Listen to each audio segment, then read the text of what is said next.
আমাদের পথ চলা এভাবেই শুরু হয়েছিল। খুব ছোট ছিলাম তখন আমরা 2012 সালে কিছু শিক্ষকদের হাত ধরে আমরা ছাত্ররা শুরু করেছিলাম। এটা মূলত প্রধান আমাদের লক্ষ্য ছিল যে যত ছাত্রছাত্রী আছে আমাদের আশেপাশে তাদের সবার কাছে যাতে শিক্ষা পৌঁছে যায়, যাতে কোনো রকমভাবে কোনো অসুবিধা না হয় এবং জীবন চলার মধ্যে কোনো অসুবিধা না হয়, সেটার জন্য আমরা কাজটা শুরু করেছিলাম। তো আস্তে আস্তে 8 বছর কাটিয়ে আজকে আমরা এখানে এসে দাঁড়িয়েছি।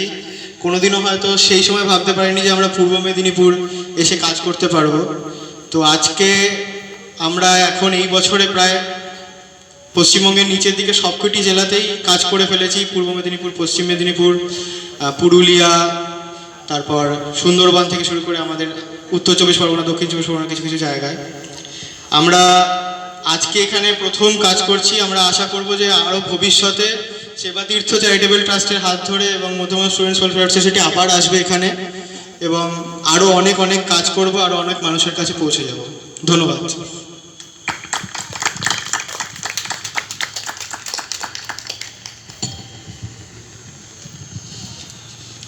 আমি আজকে উপস্থিত ডাক্তারবাবু শিবপ্রসাদ মাটি মহাশয়কে কিছু বলার জন্য অনুরোধ করব।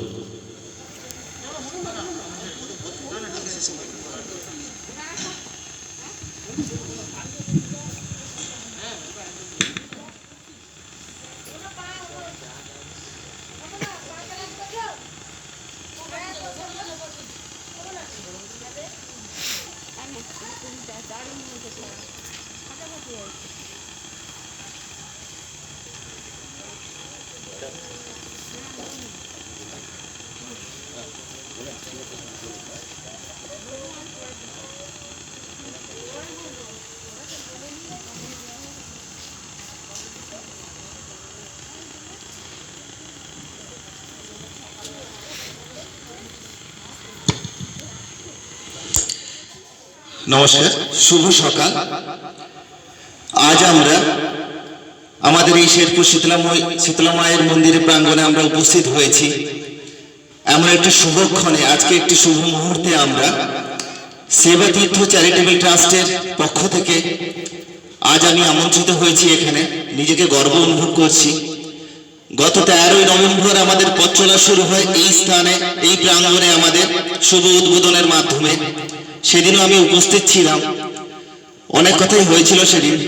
এবং আজকে আমরা সঙ্গে পেয়েছি আরো মধ্যমগ্রাম স্টুডেন্টস ওয়েলফেয়ার সোসাইটি। আমার থেকে সবাই মনে হয় খুবই ছোট ভাইয়ের মতো, বোনের মতো, বন্ধুর মতো। তো ওনারা এত দূর থেকে, সেই সুদূর মধ্যমগ্রাম থেকে ছুটে এসছে আমাদের এই পূর্ব মেদিনীপুরে আমাদের শেরপুর গ্রামে। তো অসংখ্য ধন্যবাদ জানাই এই জন্য ওদের। এবং ওনারা যে কাজ করেন, যে পিছিয়ে পড়া যে বাচ্চাগুলো, যে সমাজের অসহায় বাচ্চাগুলো, যে সমাজের গরিব দুস্থ বাচ্চাগুলো, তাদের জন্য যে ধরনের কাজ করেন, আমার পক্ষ থেকে, আমাদের সবার পক্ষ থেকে, গ্রামবাসীর পক্ষ থেকে তাদের জানাই অসংখ্য ধন্যবাদ। তোমরা পথে এগিয়ে চলো, স্বামীজির বাণী মনে রেখো এবং স্বামীজির বাণী স্মরণ করে সামনে এগিয়ে চলো। দেখবে ঠিক পথে যত বাধা থাকুক সব সরে যাবে, একদিন ঠিক উন্নত লক্ষ্যে তোমরা পৌঁছে চলবে। এইটুকু শুভকামনা জানাই মধ্যমগ্রাম স্টুডেন্টস ওয়েলফেয়ার সোসাইটিকে। আরেকটি জিনিস জানাই, আমরা সব থেকে অসংখ্য ধন্যবাদ জানাই।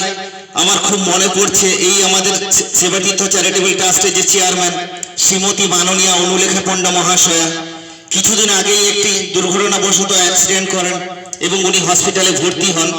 সেই অসুস্থ অবস্থায় নিজে বিছানায় না থেকে আজকে ছুটে চলে এসেছেন এই বাচ্চাগুলোর জন্য। খুব মনে পড়ছে আজকে সেই মাদার টেরেসার কথা, সেই জগৎ জননী মায়ের মতো করে উনি চলে এসেছেন এইসব সমাজের অসহায় বাচ্চারা, সমাজের প্রতিবন্ধী বাচ্চারা, সমাজের থ্যালাসেমিয়া বাচ্চারা, যে বাচ্চাগুলো আর 5টি বাচ্চার মতো হয়ে ওঠে না, সেই 5টা বাচ্চার মতো খেলাধুলো করে না, 5টা বাচ্চার মতো স্কুলে পড়াশোনা করতে ছুটে যায় না, 5টা বাচ্চার মতো সমবয়সে একইভাবে সমানে তালে তাল মিলিয়ে চলতে পারে না, সেই অসহায় বাচ্চার জন্য আজকে জগৎ জননী মায়ের মতো করে অনুলেখা পণ্ডা মহাশয়া আজকে এই ধরনের একটি মহতি অনুষ্ঠান করে তুলেছেন।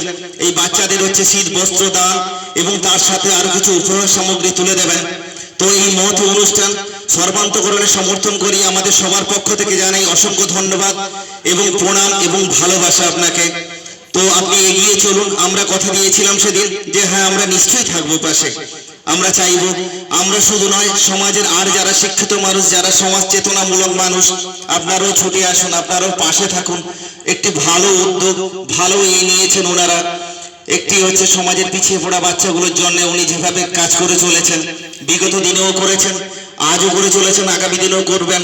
তো এর জন্য হচ্ছে আমাদের সবার পক্ষ থেকে জানাই অসংখ্য ধন্যবাদ। তো এইটুকুই জানাই আমরা।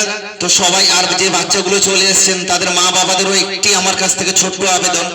দীর্ঘদিন আমি এই ধরনের এনজিওর সাথে কাজ করেছি, গতদিনও তাই জানিয়েছিলাম, এবং তার থেকে বেশি হচ্ছে এই অসহায় বাচ্চাগুলোর পিছনে আমি দীর্ঘদিন কাজ করেছিলাম। অবশ্য প্রতিবন্ধী বাচ্চাদের প্রতি আমি দেখেছি ওরা কতটা অসহায়, কতটা মানে অবলম্বনহীন ওরা। আমি গতকালও একটি হচ্ছে এই ধরনের আমি একটি আমার পেশেন্ট দেখে এলাম। ওই মারিজদায় ডিমারি গ্রাম বলে একটি গ্রাম আছে, সেখানেও দেখলাম একটি 3 বছরের অসহায় বাচ্চা। সেই বাচ্চাটা না মা বলতে পারে, না বাবা ডাকতে পারে, শুধু বিছানায় শুয়ে আছে। তো তার মা বাবাকেও জানালাম যে হ্যাঁ, এর পিছনে লেগে থেকো, একদিন নিশ্চয়ই হবে। ও ঠিক হ্যাঁ হয়তো পিছিয়ে থাকবে, বাট একদিন সুস্থ হয়ে উঠবে, একদিন হচ্ছে একদম ভালো মানুষ হয়ে উঠবে বা একজন শিক্ষিত মানুষ হয়ে উঠবে। তো এই মা বাবাদের জানাই আমরা, দেখুন এটা তো আর আমাদের কারোর দোষের কিছু নয়, উপরওয়ালার হয়তো লেখা ছিল, বা হয়তো নিজেদের কিছু ভুল ত্রুটির জন্য আজকে এই ধরনের বাচ্চা, এটি হচ্ছে সন্তান গর্ভে এসছে, মায়ের গর্ভে এসছে, সন্তানটি প্রসব হয়েছে। তো ওদের কখনো অবহেলা করবেন না, ওদের হচ্ছে সবসময় সেবা দিন, যত্ন নিন, এবং হচ্ছে ওদের পিছনে লেগে থাকুন। দেখবেন একদিন হ্যাঁ ঠিক ভালো সুস্থ, হয়তো ভগবানের যদি কৃপা থাকে নিশ্চয়ই সুস্থ হয়ে উঠবেন। আর আপনারা আমাদের এই জায়গাটায় অন্তত আমরা দেখেছি হ্যাঁ দূরে আছে এই ধরনের কোনো প্রতিষ্ঠান, কিন্তু আমাদের এই কাছেই পেয়েছি আমরা সেবাদিত্য চ্যারিটেবল ট্রাস্ট, এবং তার জগৎজননী মা, তার চেয়ারম্যান শ্রীমতী অনুলেখা পণ্ডা মহাশয়া, ওনার সাথে যোগাযোগ রাখবেন একটু করে। হ্যাঁ দেখবেন নিশ্চয়ই কিছু ভালো হয়ে উঠবে এই বাচ্চাদের জন্য। তো এই বাচ্চাদের জন্য থাকলো আমাদের তরফ থেকে সমবেদনা, আশীর্বাদ এবং শুভকামনা, ভালোবাসা, আন্তরিক অভিনন্দন। এবং আর একটি কথা জানাই, এবং এই চ্যারিটেবল ট্রাস্টের এই ধরনের যে সমাজমূলক অনুষ্ঠান, এই ধরনের অনুষ্ঠানের পিছনে যার হাত, যাদের হাত, সেই যুবকদের হাত, আমাদের শেরপুর মনসা পূজা কমিটি যুবকরা, তার সম্পাদক সহ অন্যান্য বিশেষ হচ্ছে সদস্যগণ হচ্ছে আছে, তার প্রত্যেকটি মুহূর্তে দাঁড়ান আমাদের এই ধরনের চ্যারিটেবল ট্রাস্টের হচ্ছে অনুষ্ঠানগুলোতে। প্রত্যেকটি অনুষ্ঠানে ওরা উপস্থিত থাকে, প্রত্যেকটি অনুষ্ঠান একদম সাফল্যমণ্ডিত করার জন্য প্রত্যেকটা সবসময়ের জন্য হাত বাড়িয়ে চলে। আমরাও আশা রাখবো ওদের কাছ থেকে তোমরাও পাশে থেকো, সাথে থেকো, এবং এই ধরনের একটি মহতী অনুষ্ঠানকে সর্বান্তকরণে সাফল্যমণ্ডিত করার জন্য সাহায্য করো। এইটুকু বলে আমার সংক্ষিপ্ত বক্তব্য শেষ করছি। ধন্যবাদ, নমস্কার, সবাই ভালো থাকুন, সুস্থ থাকুন।